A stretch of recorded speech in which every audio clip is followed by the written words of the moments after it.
He cracked a code that even death couldn't keep secret. He helped save millions, but the world destroyed him. This is the story of Alan Turing, father of modern computing, war hero, outsider, and martyr of brilliance. Alan Matheson Turing was born in 1912 in London to a world built on routine and rigidity. From an early age, he was different. He preferred numbers to conversation, patterns to parties, logic to small talk. A boy out of step with the world, or perhaps ahead of it. At school, he was often bullied, misunderstood, and left alone. But in solitude, Turing found focus. He devoured science books. He invented cipher machines from scrap. He fell in love deeply and quietly with his schoolmate, Christopher Morcom. When Christopher died suddenly of bovine tuberculosis, Alan was devastated. But he didn't collapse into despair. He transformed his grief into a vow to understand the world, to make sense of the chaos, to solve what could not be solved. In his 20s, Turing laid the foundation of something revolutionary. A theoretical machine that could compute anything computable. We now call it the Turing machine, the ancestor of all modern computers. But back then, few understood what he had built. A thinking machine in the age before machines could think. Then came war. World War II threatened to consume Europe. But the Nazis had a secret weapon, the Enigma machine. It changed codes daily.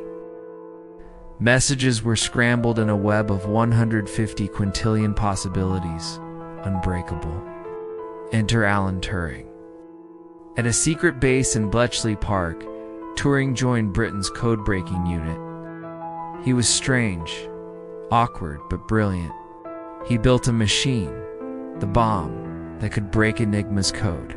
Day after day, Turing's work shaved weeks, even months, off the war. Historians estimate his efforts shortened World War II by at least 2 years. He saved over 14 million lives.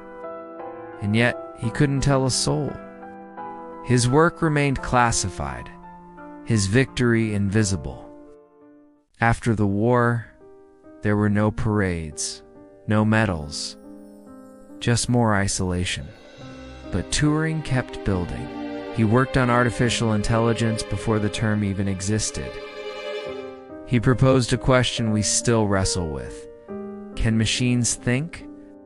He called it the imitation game, now known as the Turing test. A way to measure a machine's intelligence by its ability to mimic a human. He wasn't just imagining computers, he was imagining the future. And then, in 1952, everything unraveled. Turing was arrested. His crime, he was gay. Homosexuality was illegal in Britain. Instead of honor, the state gave him humiliation. They forced him to undergo chemical castration. Injections of synthetic estrogen that warped his body and shattered his mind. His security clearance was revoked. His research was buried. His name erased from the story he helped write. 2 years later, on June 7th, 1954, Alan Turing was found dead. Beside him, a half-eaten apple laced with cyanide. He was just 41. Some say it was suicide. Others believe it may have been accidental, but either way, the world lost one of its brightest minds.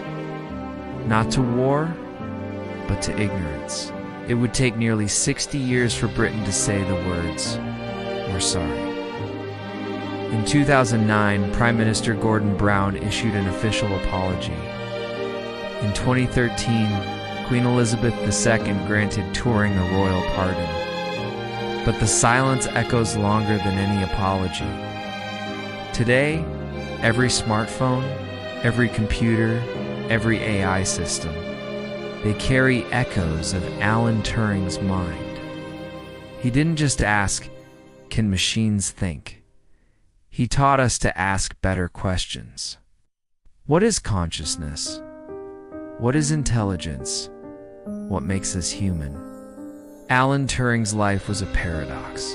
He unlocked the language of machines, but was silenced by the language of men. And yet in the hum of circuits, in the poetry of algorithms, in the code that now shapes our world, he lives on. If you found Turing's story meaningful, please consider subscribing. Don't miss the next story on Charles Darwin, the man who changed how we see life itself.